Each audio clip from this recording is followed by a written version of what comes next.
Hello and welcome. My name is Gaurav, and in this video I want to introduce myself and tell you about my investment approach to hopefully convince you to copy me. I am 32 years old, I am from India and I live in Germany for about 9 years now. I started investing on eToro in mid of 2019 and I became a popular investor in September 2020. I have a master's degree in computer science from Technical University of Munich. I work as a software developer in Exasol developing the world's fastest analytics database. I have also worked in Intel and Motorola. Right off the bat, let's address the gains that I have made in 2020. As you all know, 2020 has been a crazy year. Anyone who started investing after March of 2020 has had similar fantastical gains. Now there'll be people who will try to convince you that they can repeat this every year, but trust me, that's going to be very difficult. I don't like the idea of telling you a target gains that I want to make each year because that's going to depend on the market conditions. My investment approach is based mostly on advice from books like The Intelligent Investor and One Up on the Wall Street. The key to my success in stock investment is making decisions based on sound logic and sticking to the plan. I do not jump into any trade because of the hype. I do not cry and run after missed opportunities. I buy only stocks that are undervalued and have a strong chance of recovery. No one can predict the stock prices in a short-term basis. So when the stock prices aren't moving in the right direction, I reflect on the reasons why I made the trade, and that usually gives me the confidence to stay put and wait for the tide to turn around. I have a mid to long-term outlook, and that means I prefer to hold stock for at least 2 quarters. To manage risks, I do not allocate more than 10% of my funds to a single stock.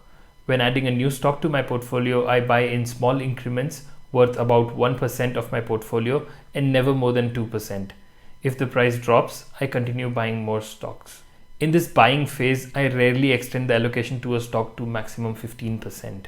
As the stock starts to recover, I take profit from the trade and bring the allocation down to less than 10%. I manage and rebalance my portfolio regularly, and so you should choose to copy open trades when you're starting new.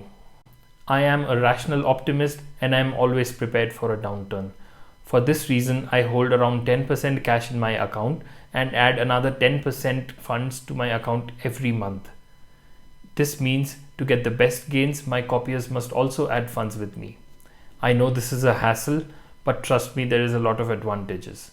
Firstly, it gives me the flexibility to take advantage of opportunities that arise from the regular ups and downs of the market. An alternative would be to hold more cash in the account, but that is locking up more money that is not being used. Secondly, it gives you a better control of your budget.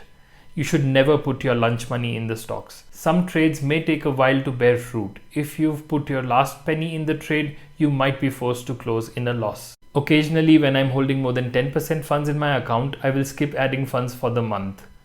In any case, I will add funds only on the 15th of the month, and I will write a reminder post 2 days in advance. When you are adding funds to an existing copy in this cycle, do not copy open trades. If you are a couple of days late in adding funds, you will probably not miss out because I will rarely make a quick move after adding new funds. In addition, copiers are free to add as much money as they like. When adding funds out of the regular monthly cycles, do not forget to copy open trades. Now this should be obvious, but the right time to add funds is when my portfolio is going down. Unfortunately, a lot of people stop copying when the market is going down and think they can jump back in when it starts to go up. No one can time the market like this, and you lose a lot of money when you try to buy and sell so quickly. And last but not the least, I love writing long educational posts about important concepts in stock investment, and going ahead, I would like to do that through videos. I'm just getting started here, and I would love the vote of confidence if you could just head over to YouTube and give me a thumbs up and subscribe. Thanks again. See you later.